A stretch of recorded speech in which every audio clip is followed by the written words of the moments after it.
مسح خام کو جس نے کندن بنایا، کھرا اور کھوٹا الگ کر دکھایا۔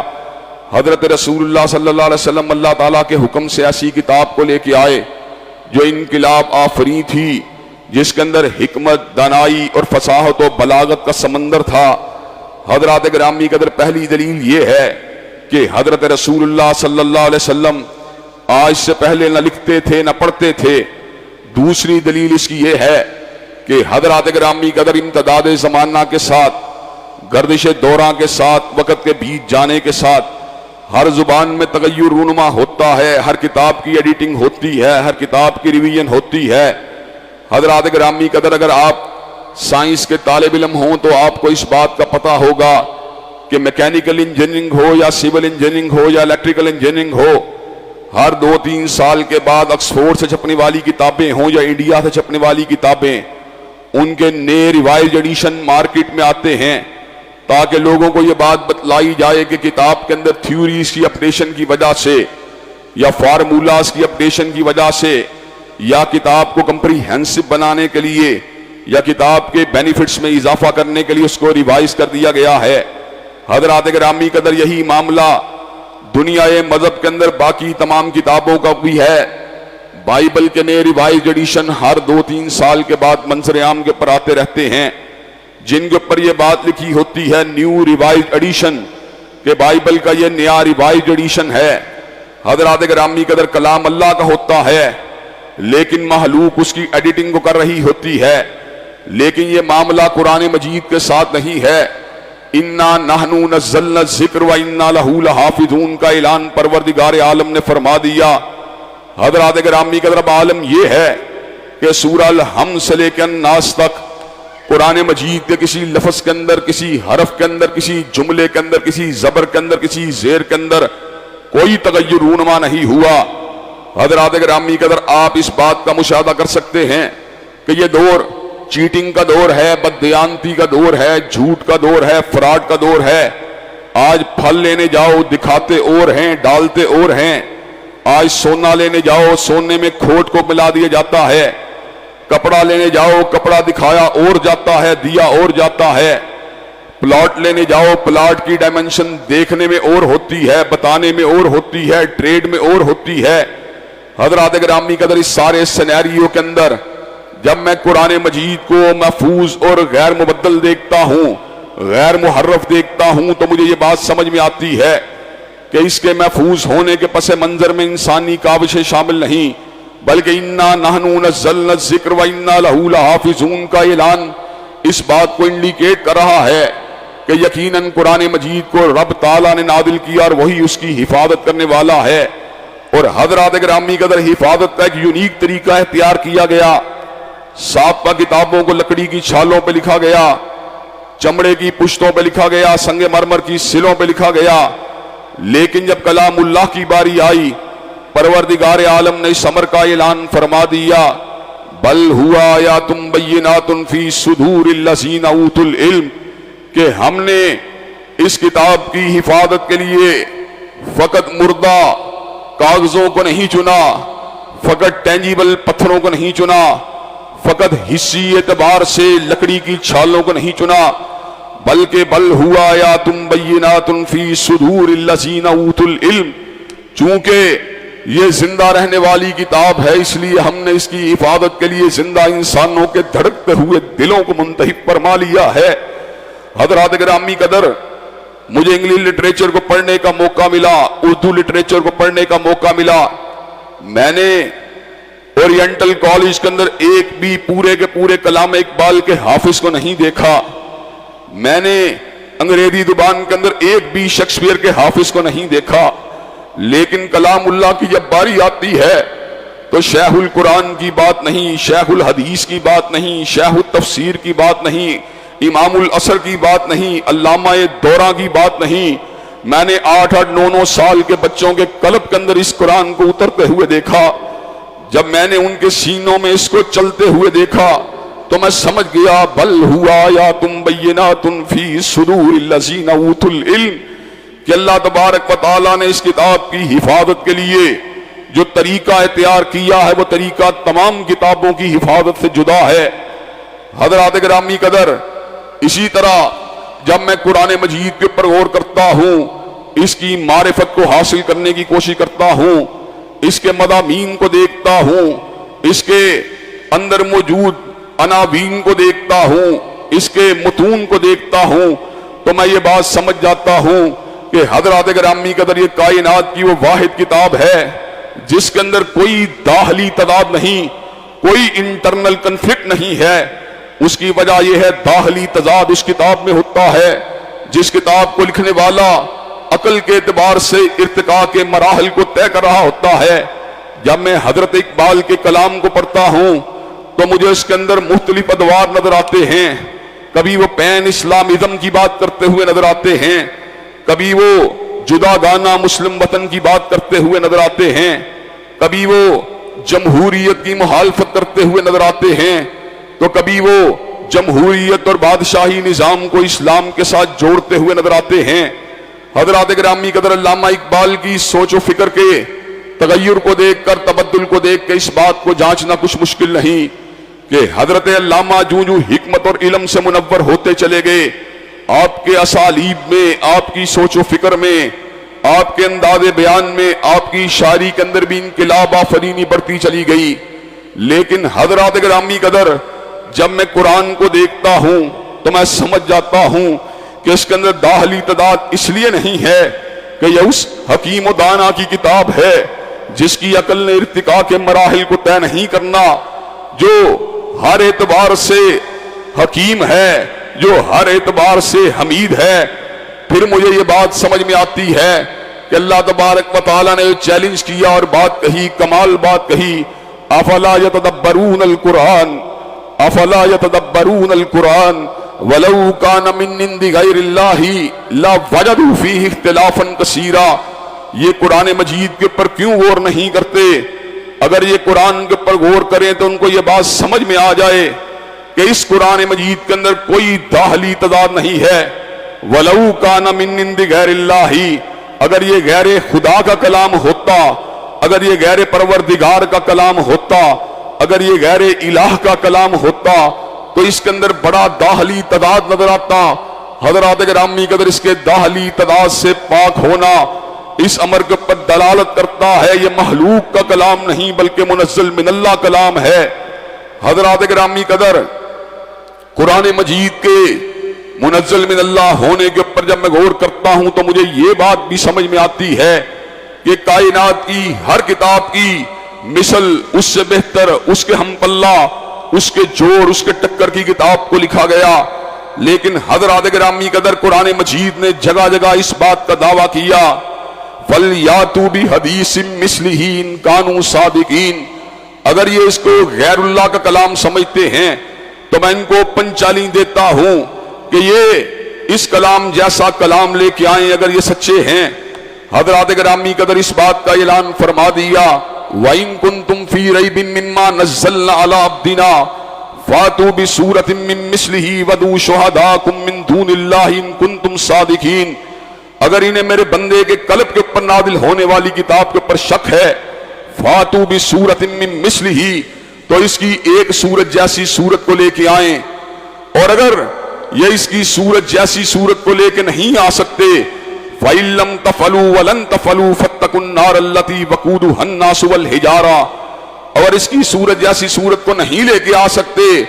اور ہرگز نہیں لے کے آ سکتے تو جھوٹ کا راستہ اختیار کر کے جہنم کا ایندھن بننے کی بجائے ان کو سچائی کے راستے پہ چل پڑنا چاہیے۔ حضرات گرامی قدر اللہ تعالیٰ نے اس امر کا بھی اعلان فرما دیا قُلْ لَئِنِ اجْتَمَعَتِ الْإِنسُ وَالْجِنُّ عَلَىٰ أَن يَأْتُوا بِمِثْلِ هَٰذَا الْقُرْآنِ لَا يَأْتُونَ بِمِثْلِهِ وَلَوْ كَانَ بَعْضُهُمْ لِبَعْضٍ ظَهِيرًا۔ اگر ہوئے زمین کے انسان اور جنات جمع ہو جائیں، مجتمع ہو جائیں اور مقصد یہ ہو کہ کلام اللہ کی نظیر کو پیش کر دیا جائے، لا یاتون بمثلہ ولو کان بعضهم لبعض ظہیرا، وہ سارے بھی جمع ہو کر قرآن کی مثل کو نہیں بنا سکتے، چاہے سب ایک دوسرے کے مددگار بھی کیوں نہ بن جائیں۔ گویا کہ اللہ تبارک و تعالیٰ نے اپنے ڈیوائن کلام کے بارے میں، اپنی ڈیوائن ریویلیشن کے بارے میں اس امر کا اعلان فرما دیا۔ یہ ایکسپشنلی اتنی ساؤنڈ ہے، اتنی مضبوط ہے کہ کولیکٹیو ہیومن وزڈم بھی اجتماعی عقل انسانی بھی اور اجتماعی انسانی ذہانت بھی اس کا توڑ کرنے سے قاصر ہے۔ حضرات گرامی قدر، ایک ادیب کی بات نہیں، ایک خطیب کی بات نہیں، ایک شاعر کی بات نہیں، ایک نثر نگار کی بات نہیں، ایک دانشور کی بات نہیں، ایک کالم نگار کی بات نہیں، ایک مقرر کی بات نہیں، ایک فلسفی کی بات نہیں، ایک عالم کی بات نہیں، ایک دانا کی بات نہیں، بلکہ اللہ تبارک و تعالیٰ نے کولیکٹیو ہیومن وزڈم کی بات کی ہے کہ تمام عقل انسانی اگر جمع ہو جائے اور عقل انسانی کے ساتھ جنات کی عقل کا بھی اشتراک ہو جائے، لا یاتون بمثلہ ولو کان بعضهم لبعض ظہیرا، یہ سارے کے سارے مل کے بھی کلام اللہ کی نظیر کو پیش نہیں کر سکتے۔ حضرات گرامی قدر، جب میں اس کے منزل من اللہ ہونے کے اسباب پہ غور کرتا ہوں، منزل من اللہ ہونے کے دلائل پہ غور کرتا ہوں، تو حضرات گرامی قدر میرے سامنے اور بھی بہت سے ادلہ کھل کھلا کر سامنے آ جاتے ہیں۔ کائنات کی وہ واحد کتاب جس کے اندر بیک وقت دو آثار موجود ہیں، اور وہ اس کے منزل من اللہ ہونے کی دلیل ہے اظہر من الشمس، کہ جو شخص بھی اس کی تلاوت کرتا ہے، حضرات گرامی قدر، جہاں پر اس کی روحوں کو تراوت ملتی ہے، جہاں پر اس کو خوشی کا احساس ہوتا ہے، وہاں پر اس کو طاقت کا احساس بھی ہوتا ہے۔ حضرات گرامی قدر، میں نے بیک وقت قرآن مجید کے اندر خوشی کی لہروں کو بھی چلتے ہوئے محسوس کیا اور طاقت کی لہروں کو بھی چلتے ہوئے محسوس کیا۔ اگر یقین نہیں آتا تو حالت روزہ میں کسی دن اس بات کا تجربہ کر کے دیکھ لیجئے، یا حالت ڈپریشن میں کبھی اس بات کا مشاہدہ کر کے دیکھ لیجئے۔ جب قرآن مجید کو پڑھا جاتا ہے تو ڈپریشن انسانی دماغ سے چھٹنا شروع ہو جاتا ہے۔ ایک پارہ، ڈیڑھ پارہ، دو پارے کی تلاوت اگر آپ کو اللہ نے کرنے کی توفیق دی ہے تو بندہ یوں محسوس کرتا ہے دل کے سارے بوجھ چھٹ گئے ہیں، دماغ کا سارا بوجھ اتر چکا ہے۔ اللہ تبارک و تعالیٰ اس کو بوجھوں سے آزاد کر دیتے ہیں۔ اور حالت روزہ میں جب روزہ انسان کو تنگ کر رہا ہو، روزہ انسان کے اندر بھوک اور پیاس کی شدت اور انگیخت کو بیدار کر رہا ہو، تو حضرات گرامی قدر آپ کلام اللہ کی تلاوت کر کے دیکھ لیجئے، آپ یوں محسوس کریں گے گویا آپ کے جسم کے اندر کسی انرجی پیکٹ کو داخل کر دیا گیا ہے۔ حضرات گرامی قدر، میں نے اس بات کا بھی مشاہدہ کیا،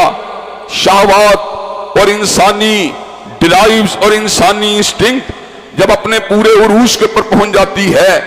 اور انسان اپنی جبلت کے مقابلے کے پر اپنے آپ کو ڈولتا ہوا محسوس کرتا ہے، رب قدیر کی قسم ہے ایسے عالم کے اندر اس کو پناہ کسی غلط ڈائیس کے مطالعے سے نہیں ملتی۔ اور بعض علماء نے یہ ٹھوکر کھائی کہ خود لذتیت کا ایک راستہ بتلایا۔ حضرات گرامی قدر، یہ راستہ بھی حرام راستہ ہے، یہ راستہ بھی تباہی کا راستہ ہے، یہ راستہ بھی بربادی کا راستہ ہے، یہ راستہ بھی اللہ کی بغاوت کا راستہ ہے، یہ راستہ بھی رسول ہاشمی علیہ السلام کی سنت سے انحراف کا راستہ ہے۔ کلام اللہ کی آپ تلاوت کیجیے، اللہ تبارک و تعالیٰ آپ کے دلوں کو شہوات سے پاک کر دیں گے۔ حضرات گرامی قدر، اور جب میں اس کے منزل من اللہ ہونے کے ادلہ پہ غور کرتا ہوں تو مجھے یہ بات سمجھ میں آتی ہے کہ اس دور کے وہ لوگ جو بڑے ہی سمجھدار تھے، جو بڑے ہی بینا تھے، بڑے ہی ہوشیار تھے، بڑے ہی فہم و فراست والے تھے، جب انہوں نے کلام اللہ کو سنا تو کلام اللہ کو سننے کے بعد بے اختیار ہو کے کہا کہ یہ کلام زمین سے نہیں آیا بلکہ کسی اور جہان سے آیا ہے۔ حضرات گرامی قدر، طفیل دوسی نے سورہ مزمل کی تلاوت کو سنا، یا ایھا المزمل قم اللیل الا قلیلا نصفہ او انقص منہ قلیلا او زد علیہ ورتل القرآن ترتیلا۔ اے کملی کو اوڑھنے والے، رات کھڑے ہوا کریں مگر پوری پوری رات نہ کھڑے ہوا کریں۔ نصفہ او انقص منہ قلیلا، نصف رات اس سے کچھ کم یا اس سے کچھ زیادہ کھڑے ہوا کریں۔ ورتل القرآن ترتیلا، اور قرآن کو بڑی ترتیل کے ساتھ پڑھا کریں۔ حضرات گرامی قدر، طفیل دوسی نے کلام اللہ سننے کی دیر تھی، اس امر کا اعلان فرما دیا کہ میں اس کلام کو سننے کے بعد اس بات کی شہادت دیتا ہوں کہ یہ کلام اسی ذات سے آیا ہے جس کی نسبت حضور اقدس صلی اللہ علیہ وسلم فرماتے ہیں۔ حضرات گرامی قدر، نجاشی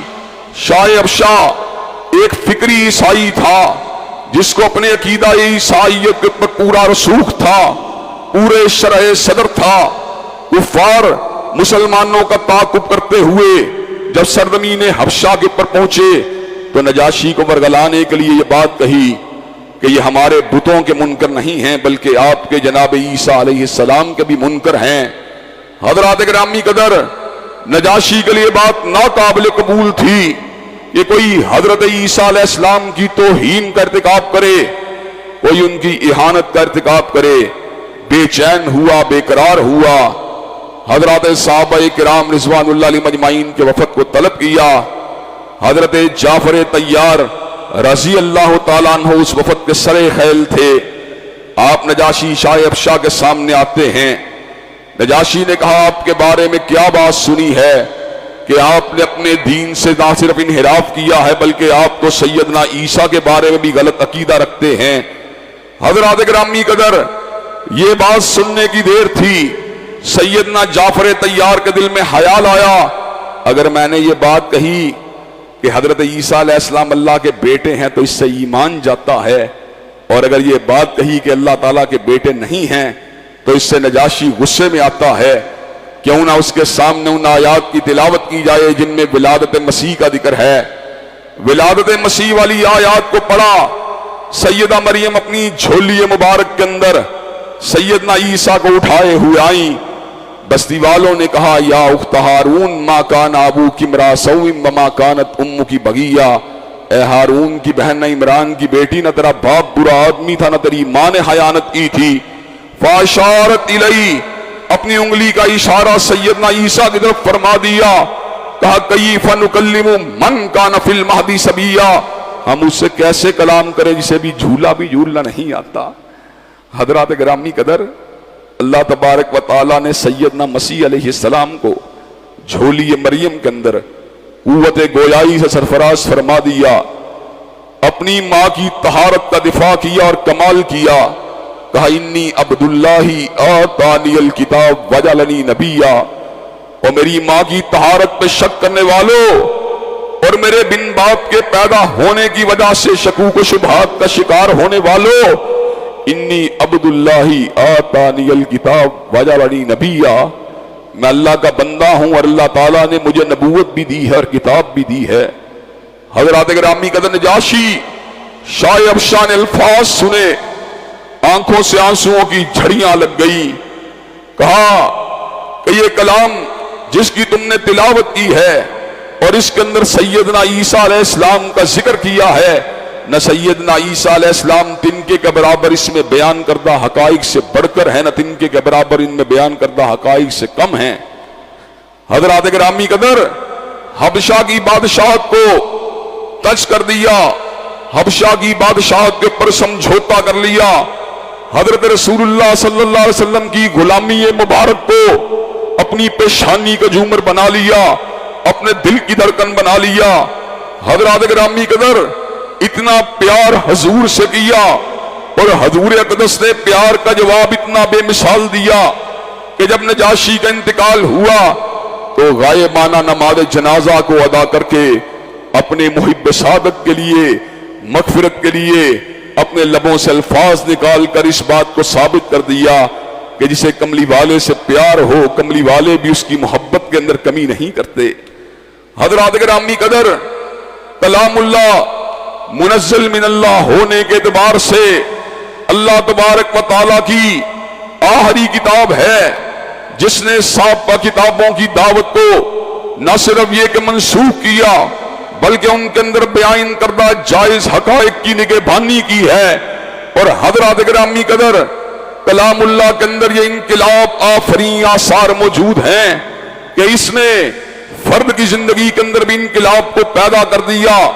اور سماج کی زندگی کے اندر بھی انقلاب کو پیدا کر دیا، معیشت میں بھی انقلاب کو پیدا کر دیا، سیاسیات کے اندر بھی انقلاب کو پیدا کر دیا۔